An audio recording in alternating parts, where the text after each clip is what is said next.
राधा राधा राधा राधा राधा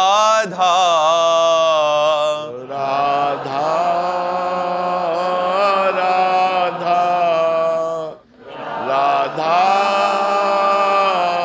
राधा हाय राधा राधा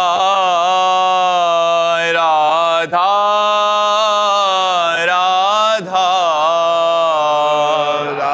राधा राधा राधा राधा राधा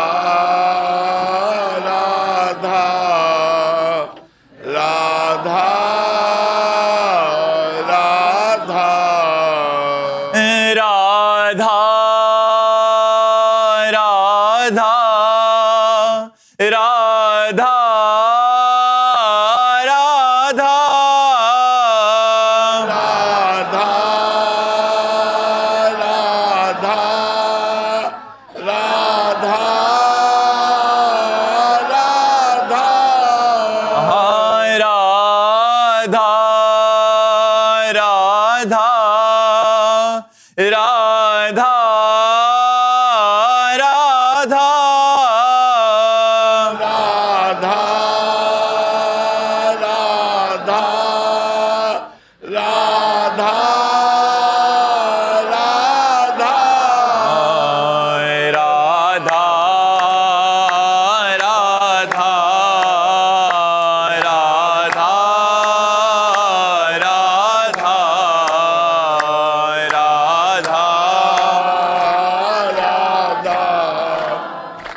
राधा राधा राधा हाय राधा राधा राधा राधा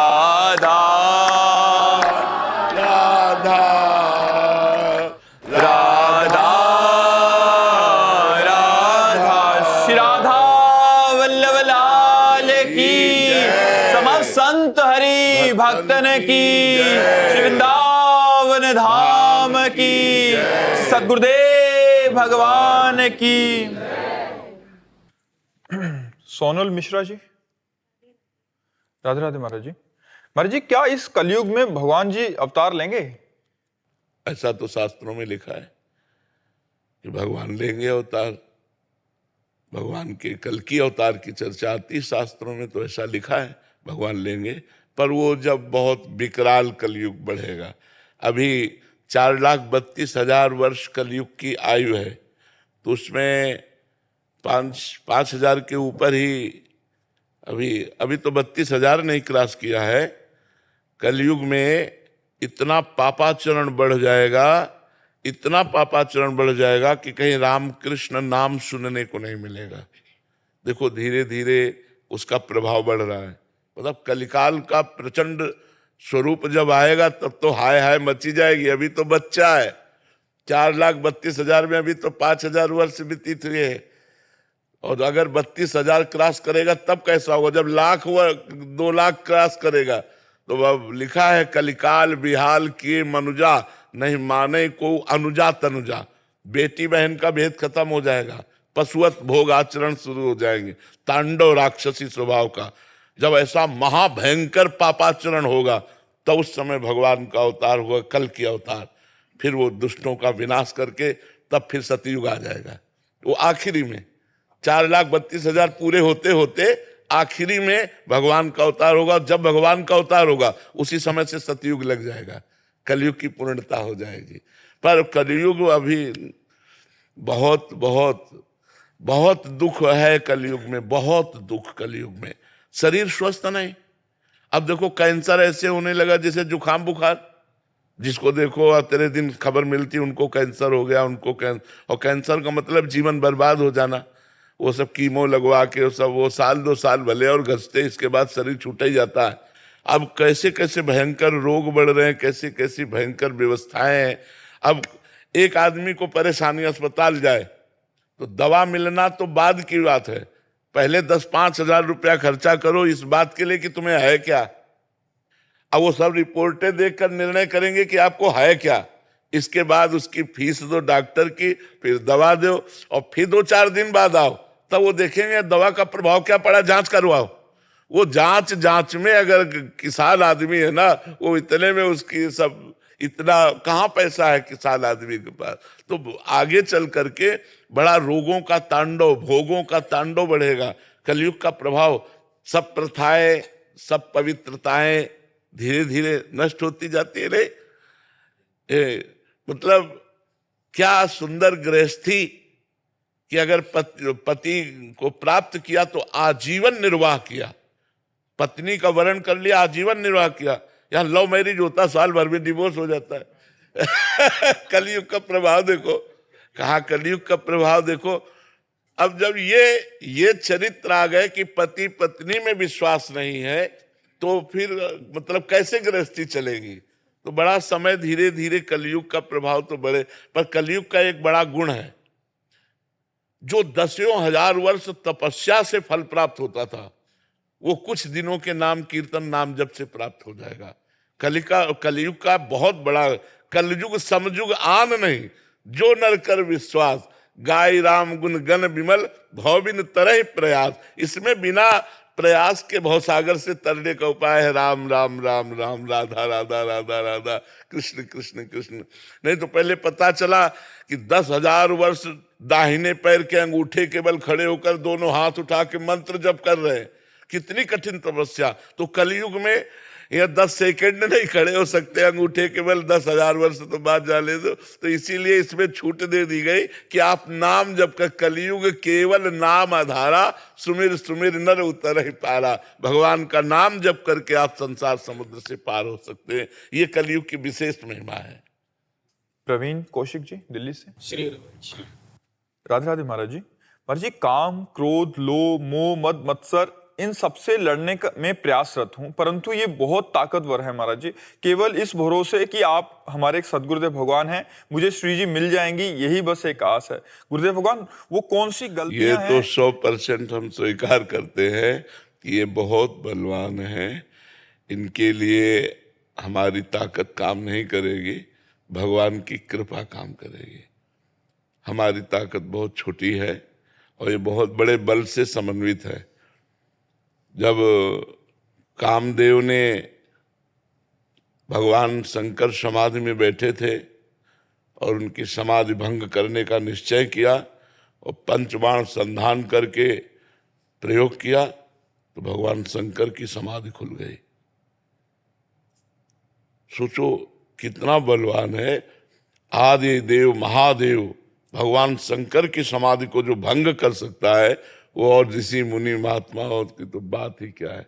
फिर आप लोग तो गृहस्थ में संसार में हैं, जहाँ यही क्रीड़ाएं हो रही हैं संसार में, जहाँ वातावरण ही काम का है, वहाँ काम पर विजय प्राप्त करना बहुत कठिन बात है।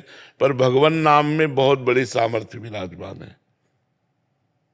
यदि हम भगवान नाम जप करें और इससे बचने का निश्चय कर लें, हमें जो कोई विकार परास्त करता है तो उसके मूल में होती सुख बुद्धि, इससे सुख मिलेगा। और अगर ये बात हट जाए कि इसमें सुख नहीं है तो हम जीत सकते हैं।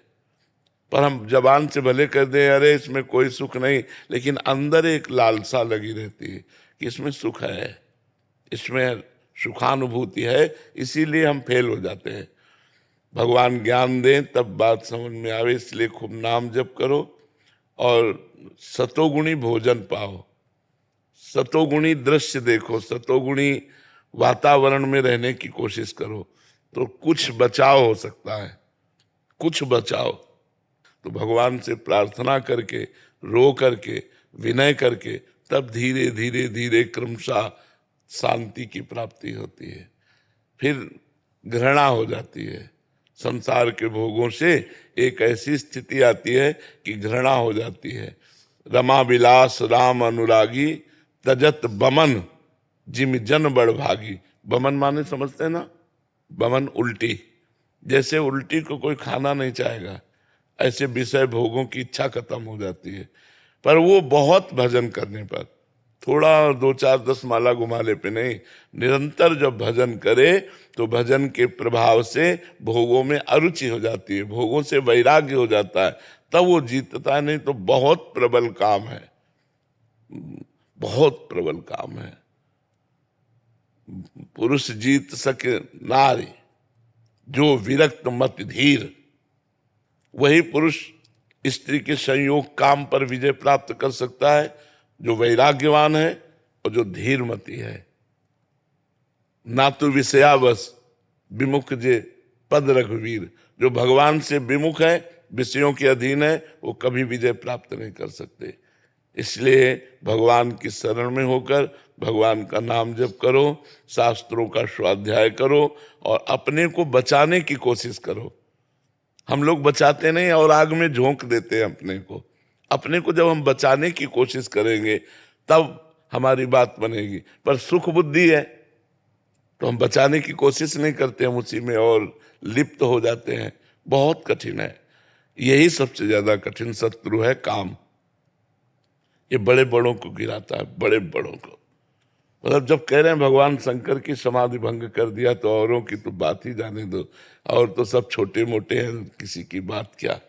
भगवान का बहुत विचित्र माया के पार्षदों का स्वरूप है कि ये काम है, क्रोध है, अहंकार है, मोह है, मत्सर है, ये बहुत बलवान है, लोभ है, ये सब बहुत बलवान है। इन 6 को जो जीत लिया, कामादिक मद दम्भ न जाके, तात निरंतर बस में ताके। भगवान कहते मैं उसके बस में हो जाता हूं। जो कामादि दोषों पर विजय प्राप्त कर लेता है, उस पर भगवान स्वयं कह रहे हैं कि मैं उसके अधीन हो जाता हूं। इतना है इनाम, क्योंकि ये बहुत बड़े योद्धा हैं। इनको परास्त कर दिया तो अखिल भुवनों के, अखिल ब्रह्मांडों के पति भगवान कह रहे मैं उसके अधीन हो जाता हूं। तो जिता सकते हैं तो भगवान जिता सकते हैं, दूसरा कोई नहीं। कोई तपस्या के द्वारा, कोई व्रत उपवास के, केवल भगवान की कृपा। इसलिए भगवान की शरण में हो जाओ और नाम जप करो, तो उसी के बल से धीरे धीरे धीरे हमारे अंदर विवेक पैदा हो, ज्ञान पैदा हो कि इन असत भोगों में सुख नहीं है, तो हम वैराग्य धारण कर ले। नहीं तो बहुत कठिन है। और जब मन भगवान में जाने लगे तब बात बने। इसलिए हारना तो नहीं, बस अंदर से भगवान की शरण में होकर नाम जप करो, जितना बच सकते हो बचने का उपाय करो। भारती जी भोपाल से। जय श्री राधे। श्री राधे महाराज जी। महाराज जी, सामान्यतः अध्यात्म को एक सीधी रेखा जैसा मार्ग माना जाता है, मानो निरंतर साधना ही सब कुछ हो। परंतु जीवन में कभी कभी अनुभव होता है कि अध्यात्म स्वयं प्रकट होकर सामने आता है। क्या ये मुख्यतः प्रयास का मार्ग है या एक अंतर्जागरण की प्रक्रिया है? नहीं, प्रयास भरपूर, जिद्दी स्वभाव से और भगवान की कृपा। ऐसे स्वतः नहीं प्रकट होता। स्वतः प्रकट होता तो सबके जीवन में अध्यात्म प्रकट हो जाता ना। स्वतः किसी के नहीं प्रकट होता। जिन्होंने भरपूर साधन किया और जिद्दी स्वभाव, मर जाऊंगा पर ऐसा नहीं करूंगा, मर जाऊं चाहे पर भजन नहीं छोड़ूंगा, जो बिल्कुल जिद्दी स्वभाव और डट करके खूब भजन मार्ग में लगा, तो अध्यात्म पर वो चल पाया। ये ज्ञान के पंथ कृपाण की धारा, परत खगेश लगे नहीं बारा। ये जो भगवान का मार्ग है, ज्ञान का मार्ग है, ये दुधारी तलवार है, इस पे चलना है। इसीलिए सब कोई चल नहीं पाते, सब विषयों में गिर जाते हैं। कोई विशेष हिम्मती, सहनशील, जो हर दुख को सहने के लिए तैयार हो गया है, वो इस मार्ग में चल पाता है। सुख अपार पर यात्रा बड़ी दुखमयी। अपार सुख है परिणाम में, पर यात्रा बड़ी दुखमयी है। अब परिवार का मोह छोड़ पाना कितना कठिन होता है। माता पिता, भाई, परिवार, भाभी, रिश्ते नाते सब छोड़कर अंदर से किसी से राग नहीं, चाहे गृहस्थ हो चाहे विरक्त। यदि भगवान को प्राप्त करना है तो सबकी ममता ताग बटोरी, मम पद मन ही बांध बर डोरी। सबका प्यार समेट कर भगवान के चरणों में लगाना होगा। इसके बाद कोई मनोरंजन नहीं। देखो कैसा जीवन होता है, कोई मनोरंजन। अब हम लोग कोई मनोरंजन, 1 मिनट कभी टीवी नहीं, 1 मिनट कभी मोबाइल का कोई मतलब नहीं। बिल्कुल संसार में क्या हो रहा है हमसे कोई मतलब नहीं। हमें बस अपने चिंतन में लगे रहना है रात दिन। न कोई मनोरंजन है, न कोई हंसी मजाक है, न किसी तरह के किसी इंद्री का विलास है। सब रोक करके फिर भगवान के मार्ग। कितना कठिन है, कोई खिलवाड़ समझ में थोड़ी आता है। जब तक भगवान से प्रेम नहीं होता तब तक मन कहता कोई तो यार हो, दोस्त तो हो, कोई तो हो जिससे हम अपनी बात कह सके। कोई सुनने वाला नहीं। जब भगवान से परिचय होता है, जब प्यार होता है भगवान से और भगवत साक्षात्कार होता है, तब बात मिट जाती है। ये बड़ा कठिन जीवन, जैसे हम लोग जीवन जिए ना, सुन करके तुम कांप जाओगे कि ऐसा भी मनुष्य जीवन होता है। सर्दी में कोई वस्त्र नहीं, न कंबल, न स्वेटर, किसी न साल, किसी भी तरह की कोई गर्म कपड़े नहीं। हर कष्ट सहने का जब अभ्यास कर लिया जाता है कि मुझे दुख सहना है लेकिन प्यारे से प्रेम करना है, तब वो इस मार्ग में चल पाता है। ऐसे नहीं है कि अध्यात्म स्वतः प्रकाशित हो जाता है। अगर होता होता तो सबके हृदय में हो जाता ना। सब अध्यात्म में नहीं, स्वतः विकारों के अधीन होता है। अध्यात्म में तो चढ़ना पड़ता है। अध्यात्म ऐसे है और विषय ऐसे है। छोड़ दो तो मन विषयों में स्वाभाविक चला जाएगा। अध्यात्म में उसे चढ़ाना पड़ेगा। अध्यात्म ऊर्ध्वगामी है, ऊर्ध्वगामी, और विषय अधागामी है। विषय पतन का मार्ग है, अध्यात्म उन्नति का मार्ग है। तो उन्नति के लिए चढ़ना होगा। चढ़ने के लिए हमको जिद्दी स्वभाव और दुख सहने का स्वभाव, चाहे जो कुछ हो जाए मैं इस बार भगवान को प्राप्त करके रहूंगा, ऐसा स्वभाव, तब वो भगवान के मार्ग में चलता है। नहीं तो ये इतना कठिन मार्ग है। तुम आज देख रहे हो ना, ये तो आज का, ये तो आखिरी फिल्म का रोल है। फिल्म की जो शुरुआत देखो ना तो आप कांप जाओगे कि बड़ा कठिन जीवन है वैराग्य का। अब ये लोग तो हमारे पास है ना, इन लोगों को कोई कष्ट थोड़ी है। जीवन में कभी गरम गरम रोटी निकल के नहीं पाए कि वो रसोई से निकलने हम पा रहे हैं, कभी नहीं। 7-7 दिन हो गए भोजन नहीं मिला। गंगा के किनारे गंगा जल पान करके प्राणों की रक्षा करना, हर समय नाम जप करना, भजन करना। तब परमार्थ का जो मार्ग है वो ऐसे नहीं। जीवित मर जाए उलट आप में समाए, यही दिलगिरी है। पर परमार्थ का जो मार्ग है वो केवल 2-4 माला घुमा लेना नहीं। जीवित मर जाए, जैसे मरे हुए पुरुष में कोई कामना नहीं होती, मान अपमान का बोध नहीं होता, ऐसे। हमें एक संत मिले, उन्होंने कहा, नई अवस्था थी तो उन्होंने कहा तुम बाबा जी तो बन गए हो लेकिन निर्वाह करना बहुत कठिन है। कहा क्यों महाराज जी? उनका जैसे कुत्ते को रोटी डालो वो पाने के लिए आ जाएगा, और डंडा मारो चला जाएगा, फिर पुचकारो फिर आ जाएगा, फिर उसको दबका दो फिर चला जाएगा। ऐसे साधु का स्वभाव होना चाहिए कि एक आदमी 10 बार अपमान करे और फिर बुलावे तो अपमान भूलकर तुरंत उसके दरवाजे खड़ा हो जाए। कभी उसको ये भान न होना चाहिए कि ये 10 दिन से मुझे गालियां दे के भगा रहा है, मैं इसके दरवाजे कभी नहीं जाऊंगा, ऐसा। और कहा सुनो, मन को ऐसे मारना है जैसे सांप को बंदर पकड़ लेता है और वो पेड़ पर घसता है उसका मुंह, फिर कान में लगाता है, अगर सूं हुआ जरा सा फिर घसता है। बोले ऐसे मन को पकड़ करके अगर तनिक भी विषय की चंचलता रह गई, मारो मन को। मन मार्या तन बस में कि ना हुआ भरम सब दूर, बाहर से कछ दिखत नाही अंदर चमके नूर। आपो त्याग जगत में बैठे नहीं किसी से काम, उनमें तो कछु अंतर नहीं संत कहो चाहे राम। जिन्होंने मन को मार लिया, जिन्होंने इंद्रियों को वश में कर लिया, जो अपने देह राग को भूल गए, जो संसार के सुखों को रौंद डाला, वो परमार्थ उनके हृदय में अध्यात्म प्रकाशित होता है।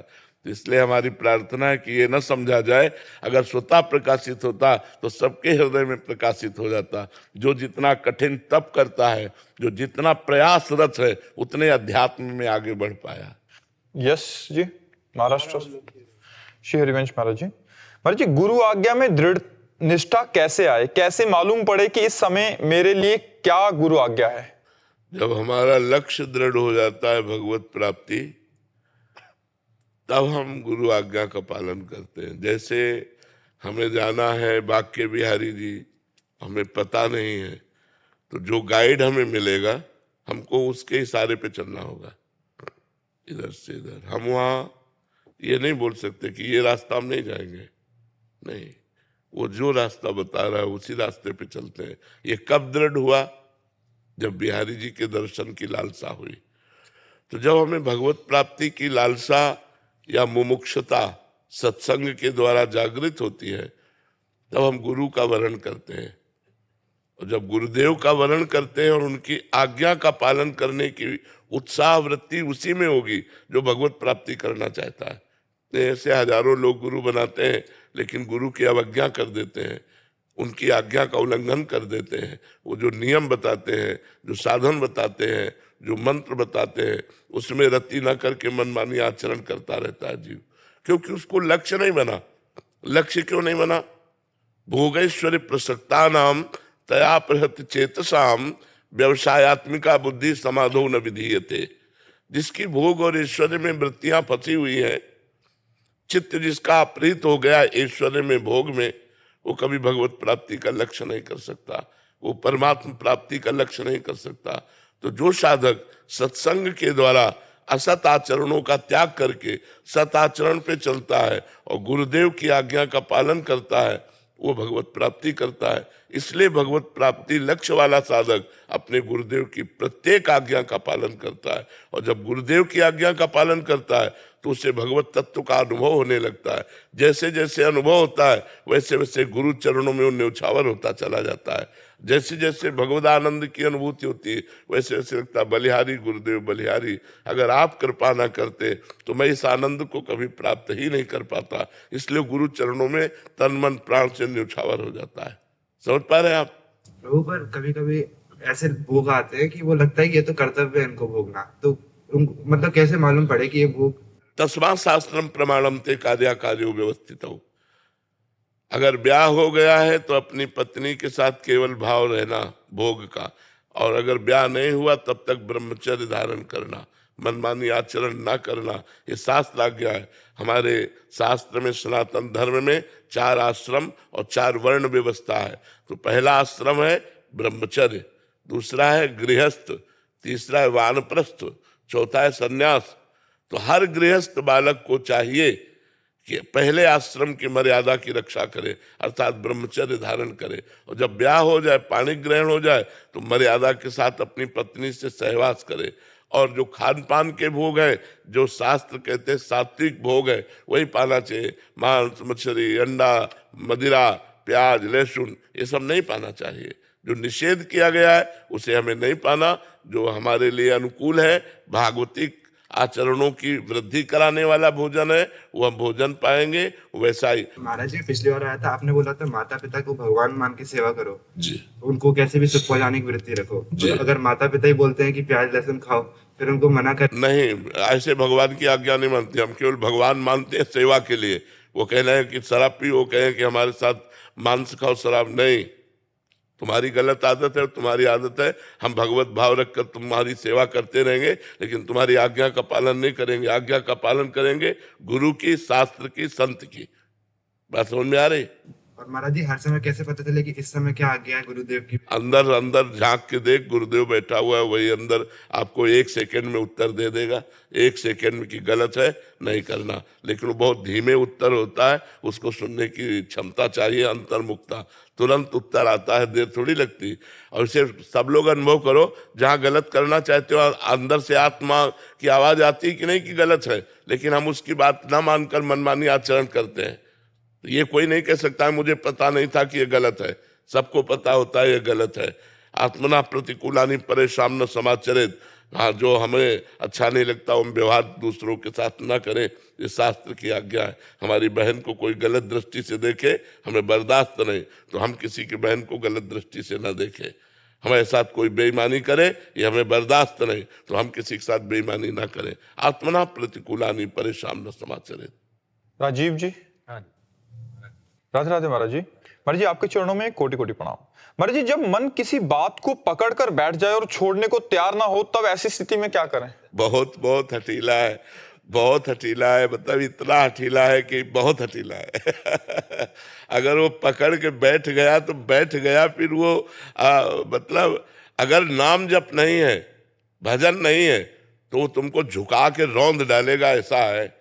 बड़े बड़े ऋषि मुनियों को परास्त करने की सामर्थ्य रखता है ये मन। मन हठीला है, पकड़ लिया तो पकड़ लिया, बहुत इसकी पकड़ बहुत जोर की है। तो हम इसको भगवान नाम पकड़ाएं, इसकी जब हठीलेपन की आदत है तो इसका हम लाभ ले। अगर इसने हट करके विषय पकड़ लिया तो अब हट करके इसे हम राधा नाम पकड़ाते हैं और ये पकड़ लेगा। ये ऐसा समझो बलवान अंधा आदमी है, जैसे बहुत बलवान हो लेकिन अंधा हो। मन की आंखें बुद्धि है, वो बुद्धि की आंखों से चलता है। जैसा बुद्धि निर्णय करती है वैसे बिना बुद्धि के निर्णय के मन एक कदम नहीं चलता है। मन पेश करता है बुद्धि के सामने कि ये बहुत सुगंधित वस्तु है, इसको सुगंध लिया जाए। अगर बुद्धि ने कह दिया हाँ, तो बस फिर आप नहीं रोक सकते, क्योंकि वो केवल बुद्धि की बात मानता है। बुद्धि में अगर विवेक आ गया तो मन को अधीन कर लिया जा सकता है। अगर बुद्धि केवल रही तो वो बुद्धि को अपने सपोर्ट में कर लेता है। मन सबके बुद्धि है, लेकिन सबको मन अधीन किए हुए है। और मन को अधीन वही कर सकता है विवेक। बिन सत्संग विवेक न होई, राम कृपा बिन सुलभ न सोई। भगवान की कृपा से सत्संग मिलता है और सत्संग से विवेक जागृत होता है, और विवेक से हम मन को अपने अधीन कर सकते हैं। तो खूब नाम जप कीजिए। साधन को हरि भजन है, कै सत्संग सहाय। मन तो चंचल सबनते, या को कौन उपाय। बोले साधन को हरि भजन है, कै सत्संग सहाय। मुख्य साधना तो नाम जप है। खूब भगवान नाम स्मरण करो, और सहायक साधना सत्संग है। अगर हमें सत्संग मिलता रहा संतों का और भगवान नाम जब चलता रहा तो हठीले मन को हम भगवान में लगा सकते हैं। और ये जब भगवान की तरफ लग जाता है तो उसका स्वभाव है, जो पकड़ लेता है छोड़ता नहीं, तो बस पकड़ लिया। अब जैसे हम लोगों ने इसको पकड़ाया, हम आपसे बात कर रहे हैं, लेकिन जो हमारा चलने वाला है ना वो चल रहा है। जैसे आप हमारी बात सुन रहे हो लेकिन कुछ चल रहा है अंदर, ऐसे ही हमारे वो चल रहा है जो चलाना चाहिए। ये बहुत लाभदायक है बलिहारी मन की, जो पकड़ ले भगवान नाम, पकड़ ले भगवत चिंतन, तो फिर ये छोड़ता नहीं है, बस पकड़ाना होता है। जैसे आप देखो, आप बिल्कुल भजन नहीं करते थे और आप 10 मिनट करने लगो और ये 10 मिनट पकड़ ले, तो उस 10 मिनट में अगर कोई आदमी आकर आपसे बात करे तो आपको बहुत बुरा लगेगा। मतलब उसने पकड़ लिया, राजी हो गया 10 मिनट। अगर हम धीरे धीरे उसे 24 घंटा राजी कर ले तो बहुत प्रवीण है मन। वो बात करते, चलते फिरते, उठते बैठते, खाते पीते, काम करते, हर समय भगवत चिंतन बना रहता है। और जिसका हर समय भगवत चिंतन बना रहता है वो मुक्त पुरुष हो जाता है। यश स्मरण मात्रेण जन्म संसार बंधनात् विमुच्यते नमस्तस्मै विष्णुवे प्रभु विष्णुवे। जिनका स्मरण मात्र जन्म संसार के चक्र का नाश कर देता है। अहो वत्सो पचतो गरीयान यज्जिभ्याग्ये वर्तते नाम तुभ्यम। तुभ्यम नाम, आपका नाम जिसकी जिह्वा पे है वो चांडाल भी सर्वश्रेष्ठ हो जाता है। कुत्ते का मांस खाने वाले को चांडाल कहते हैं, वो चांडाल भी सर्वश्रेष्ठ हो जाता है जिसकी जिह्वा के अग्रभाग पर आपका नाम हो। तो नाम जब के देखो, नाम भगवान को अधीन कर लेता, फिर मन की क्या बात है। जितना नाम जप करोगे उतना ही मन पर शासन कर पाओगे।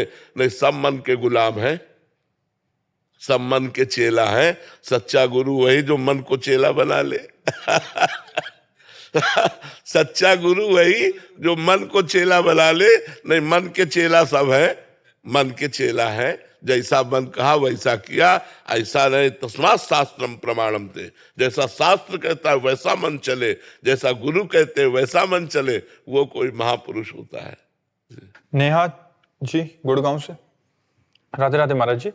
महाराज जी, एक कथा में आता है कि जब एक बहुत भीड़ एक जने को मार रही थी तो वो ठाकुर जी से मदद मांगने लगा, तो ठाकुर जी बीच भोजन छोड़ के भागते भागते निकले पर वापिस आ गए। तो जब पूछा गया कि क्यों वापिस आए, तो कह रहे उसने पत्थर उठा लिया था, वो अपना सामर्थ्य उपयोग करने। महाराज जी कह रहे हैं कि बच्चे बड़े हो रहे हैं, काफी प्रयत्न के बाद भी नहीं मानते, बहुत बहस करते हैं, बदतमीजी करते हैं, तो ऐसे में प्रभु पर छोड़ दें क्या, या मैं टोकना ही छोड़ दूं? नहीं, अपने कर्तव्य का पालन कर। वहां की सीन अलग है।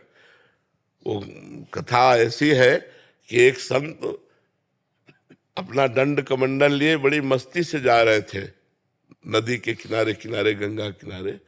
तो तो एक धोबी ने कपड़े फैला रखा था, बहुत से कपड़े फैले हुए थे। अब वो भगवदानंद में इतने मस्त थे कि नीचे देखे ही नहीं, तो उसके दो चार कपड़ों में उसके पैर, तो वो जिस कपड़े से डंडा से कपड़ा धोता था ना चाट से, वो लेके दौड़ा मारने के लिए। तो भगवान एकदम सावधान हो गए। तो जब वो मारने के लिए दौड़ा तो संत ने अपना डंडा उठा लिया, तो भगवान शांत हो गए। तो रुक्मिणी जी ने पूछा शांत क्यों हो गए?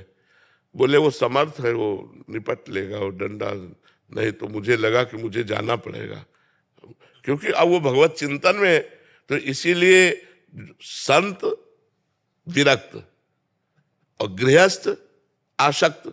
अब आपका कर्तव्य है अपने पुत्र को पढ़ाना, डांटना, उसको सही मार्ग में लाना, ये कर्तव्य है। उस कर्तव्य में ये बात नहीं आती कि उस उदाहरण को यहाँ कर्तव्य, आप कोई सन्यासी थोड़ी हो, आप गृहस्थ हो। आपका कर्तव्य है अपने बच्चों को सतमार्ग में चलाना। दोनों अधिकार के द्वारा हम उनको उन्नतशील बनाए, उन्हें समाज सेवी बनावे, उन्हें राष्ट्र सेवी बनावे, उन्हें भगवत भक्त बनावे। तो ऐसा हमारा कर्तव्य है। नितिका अग्रवाल जी। राधे राधे महाराज जी।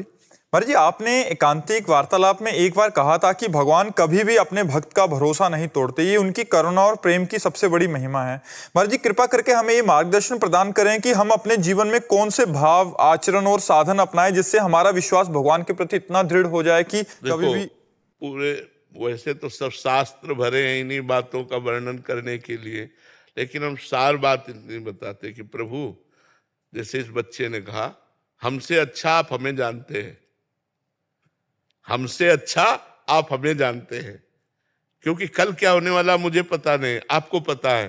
नाथ, जैसे हमारा मंगल हो, भाव हमारा होना चाहिए, जैसे हमारा मंगल हो मैं आपकी शरण में हूं।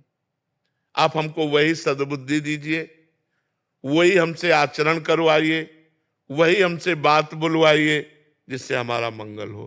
प्रभु, हमारी वाणी में बैठ जाइए, हमारे हृदय में बैठ जाइए। आप हमारे द्वारा कोई अमंगल कार्य न करवाइए, कोई गलत कार्य ना होने पावे। नाथ, आपकी मैं शरण में हूं। सबसे बड़ा भाव यह है। आचरण, यदि गृहस्थ हो, स्त्री शरीर है तो अपने पति पर, पुरुष शरीर है तो अपनी पत्नी पर, शेष सब में पवित्र भावना। गलत आचरण करने वाला भगवान की भक्ति में अग्रसर नहीं हो सकता।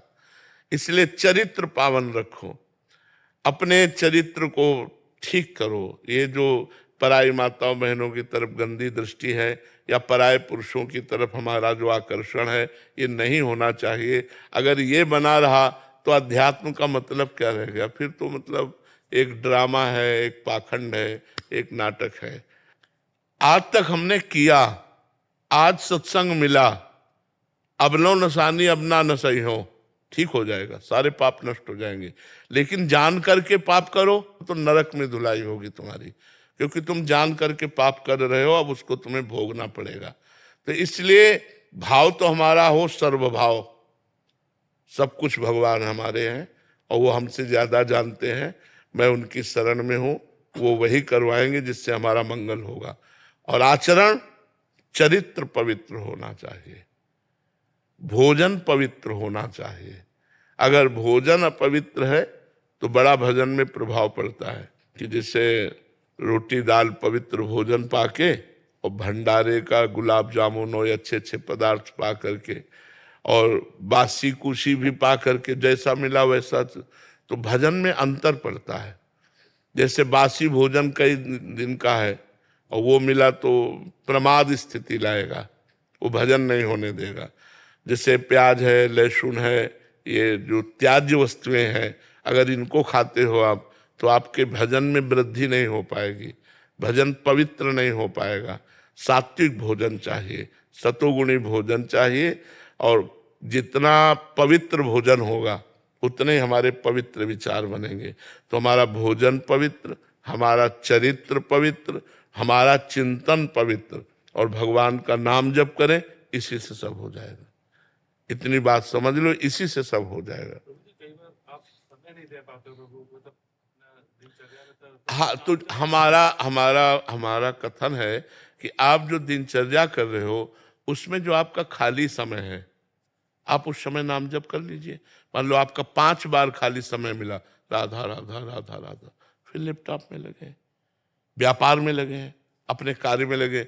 फिर हमको 2 मिनट बाद टाइम मिला, एक बार बोल लें राधा, फिर तो हमारा भजन बन जाएगा। आप करके तो देखो, करके देखो। हमने एक बार बाहर कहा था कि अगर 5 मिनट में एक बार राधा नाम बोलोगे तो आप ले करके देखो, 5 मिनट कोई खाली ना जाए। हर 5 मिनट में एक बार राधा बोलो, आप फुर्सत 5 मिनट के लिए, फिर एक बार राधा बोल देना 5 मिनट में। आप देख लो, अगर महात्मा न बन जाओ तो बताना, गृहस्थी में रहते हुए एक महापुरुष बन जाओगे। आप नाम जप करके तो देखो। तो जैसे हम लोग एक बहानेबाजी मार देते हैं कि हम बहुत बिजी हैं, लेकिन गलत। आप ईमानदारी से जितने में बिजी हो वो कर्म भगवान को समर्पित कर दो और खाली समय में नाम जप करो। तो हम कह रहे हैं लैपटॉप चला रहे, 1 सेकंड के लिए हमारी अंगुली रुकी, राधा, फिर हम चला रहे।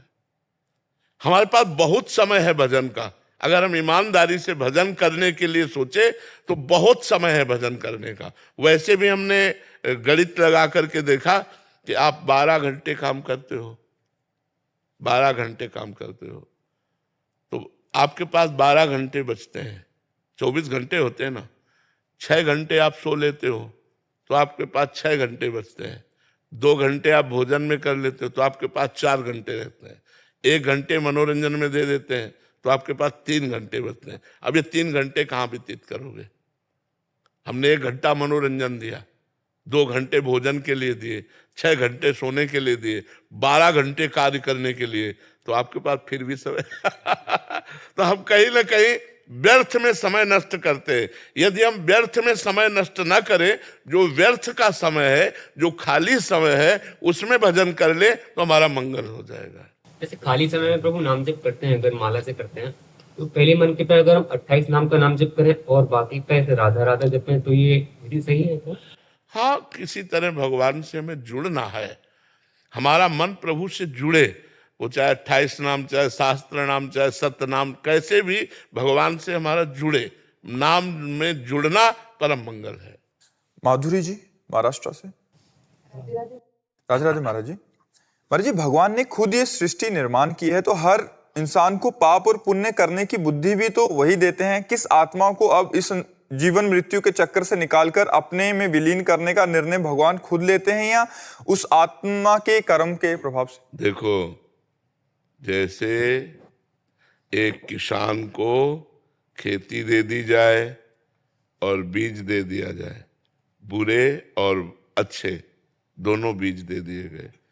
अब वो किसान की मति है, बबूल बोता है या गन्ना बोता है, दाग छुहारा बोता है या वो चना बोता है, ये उसके ऊपर है। ऐसे ही भगवान ने, हम भगवान के अंश हैं, भगवत स्वरूप ही है। हम अपने को भूलकर मनुष्य देह में आ गए, मनुष्य देह को अपना मैं मान लिया। अब हमारे पास 2 बीज है, पाप और पुण्य।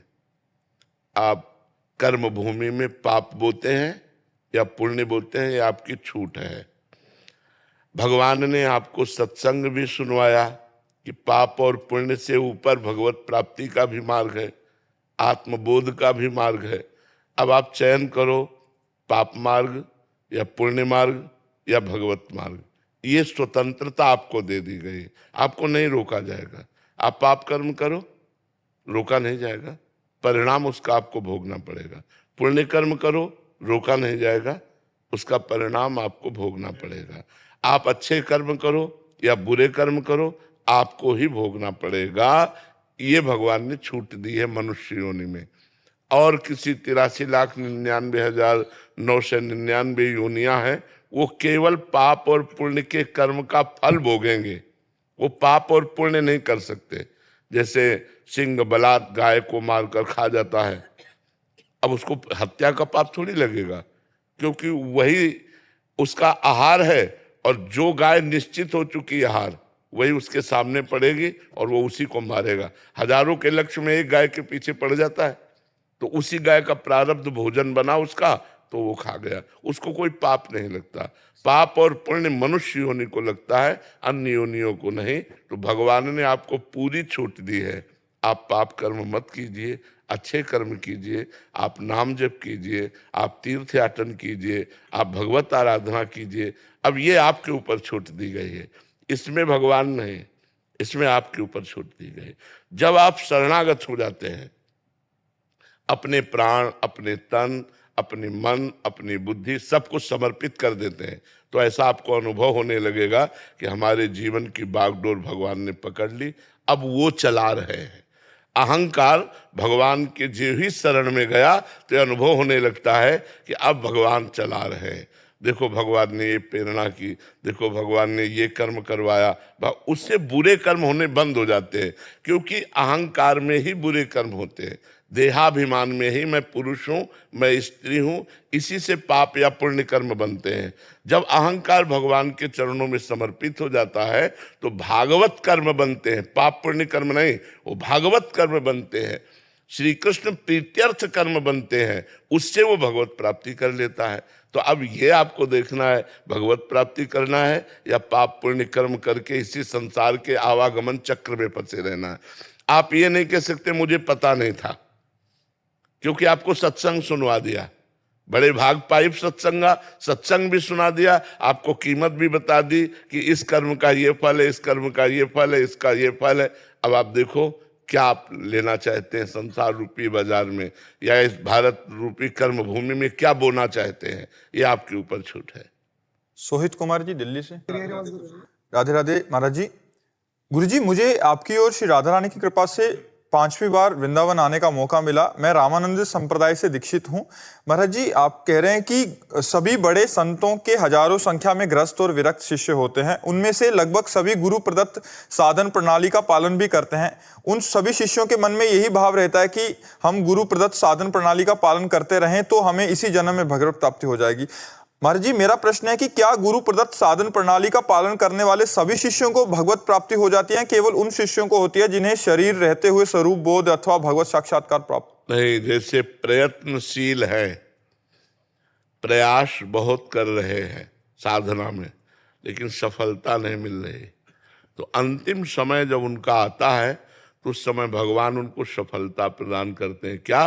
अंतिम समय भगवान स्वयं स्मरण बन जाते हैं और वो अंतिम समय में राधा और गया, अब वो भगवत प्राप्त हो गया।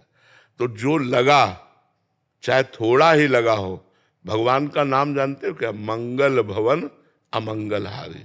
तो अब कितने सृष्टि में जीव हैं, अगर वो माइक्रो क्या कहते हो, माइक्रोस्कोप, हाँ, आप जमीन के एक बीता में देखो तो लाखों जीव निकल आएंगे, लाखों जीव। तो अगर हम लाखों का कल्याण हो रहा है तो कोई खास बात थोड़ी है, अनंत जीव है, अनंत जीवों में लाखों का कल्याण हो गया तो कौन सी बात है।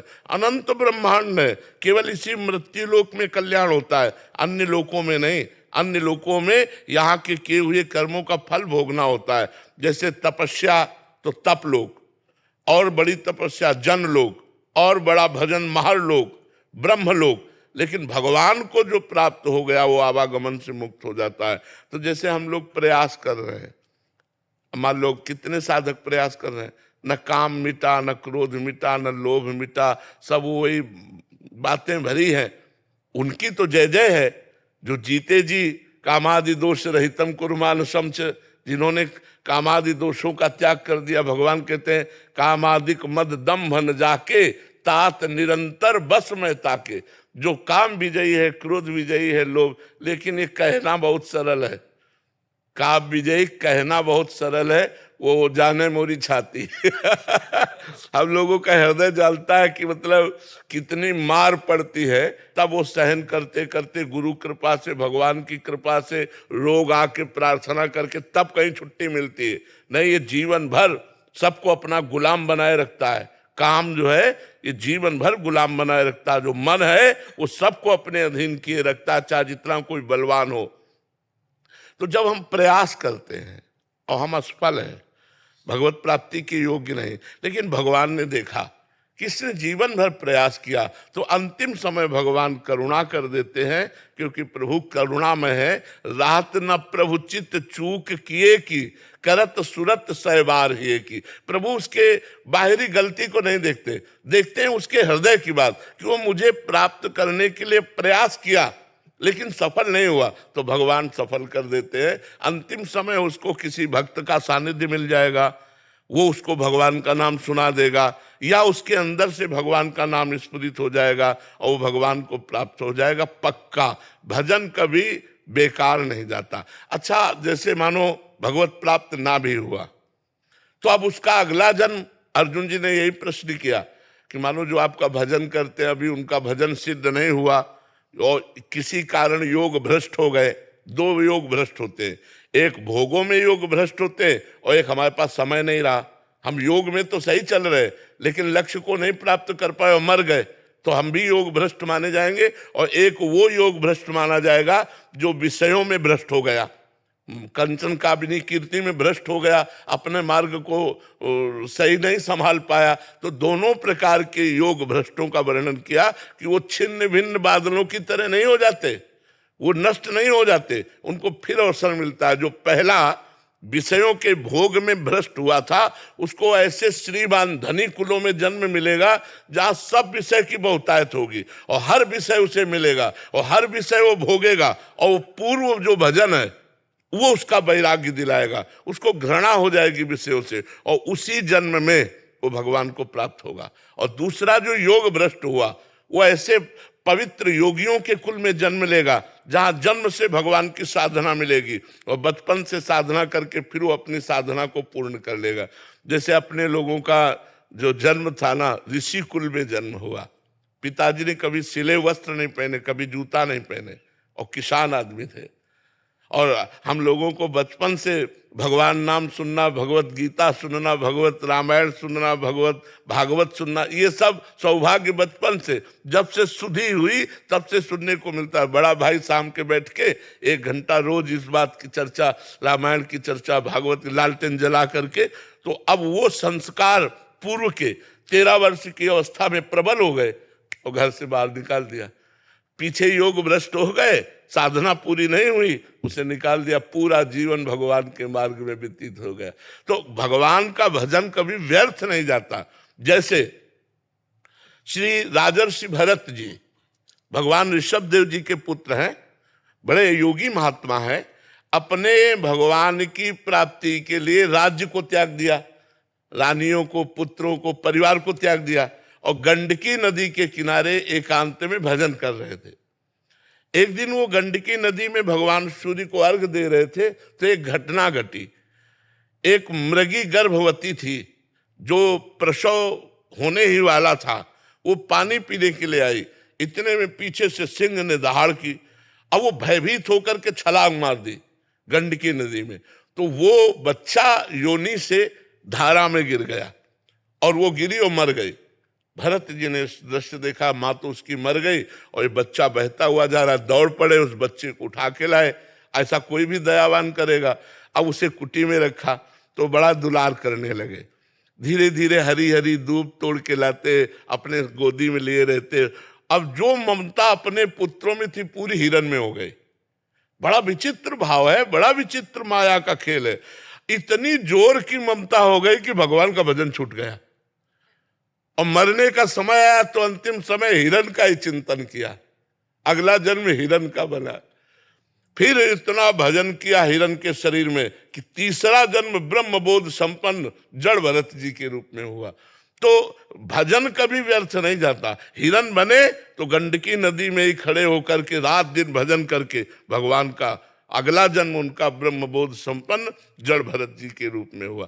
तो ऐसा नहीं कि भजन करने वाला कभी व्यर्थ हो जाएगा उसका जीवन। जितना भजन हुआ है तो उसके अब ये तो निर्णायक भगवान है कि किसको इस जन्म में पास कर देते हैं या किसको अगला जन्म देते हैं, ये तो निर्णय भगवान के हाथ में है।